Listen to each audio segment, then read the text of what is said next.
Hello and welcome. In this video, I'm going to show you a helpful feature that's been added to Google Chrome and allows you to have live or really automatic captioning for any video or audio that you're viewing on your Chrome browser. So as you know, if you ever watch a video on YouTube, YouTube automatically creates auto-generated closed captions. So no matter where you watch on YouTube, you should have that option. But sometimes we might come across instructional videos we want to use in class, whether they're on Edpuzzle or other places, and the closed captioning feature is not there.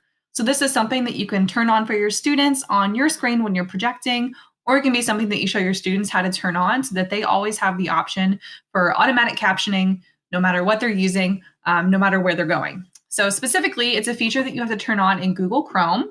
So I'm just going to come up here and by my profile icon in Chrome, I'm going to click the three-dot button menu. And from here, I'm going to click Settings.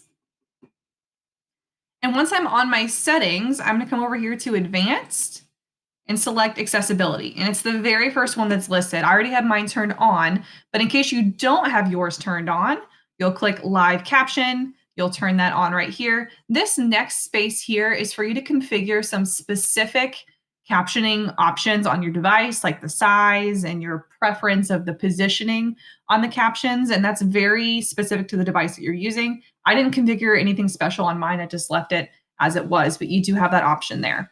So if I have done that, I'm just going to go over here now and show you a few examples of how this is helpful. So I have a video here from my Google Drive.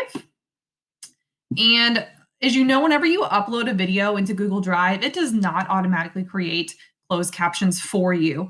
And that's mainly because Google doesn't have that feature within Google Drive yet. It's on the roadmap. So you'd have to upload your captions yourself or always move over to YouTube. And sometimes there's videos that maybe have specific information for a student or mention student names, or we're showing them a screencast of how to do something or their grades or anything along those lines. And you don't necessarily want that to be posted on a YouTube channel. This is a helpful way for still having that option to have captioning. So I turned on that feature in my Google settings in Chrome. So now when I watch a video,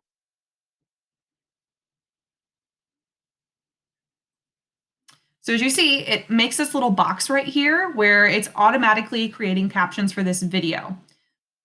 Doing that, I can make this larger on my screen so it takes up more space. Or if I don't want this on my screen, I can always remove it and it won't come back up again until I open a new tab and start watching a new video. So that's how it works with Google Drive videos. If you're watching YouTube, it will also do that for YouTube. So technically, you don't have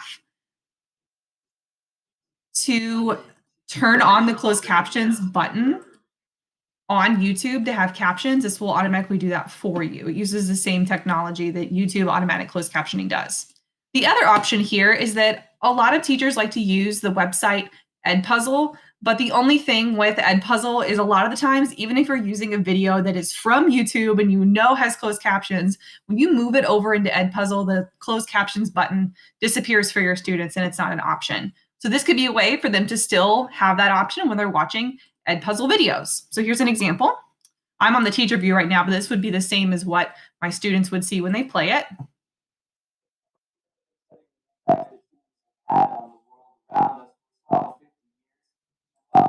So again, you see, I have the closed captions being added there, whereas the option is not on this screen anymore. So again, this is just a really helpful feature from accessibility standpoint for your students. Could be one that you turn on your device and then show them how to turn on theirs so they always have that option when they need it. If you have any questions, let us know.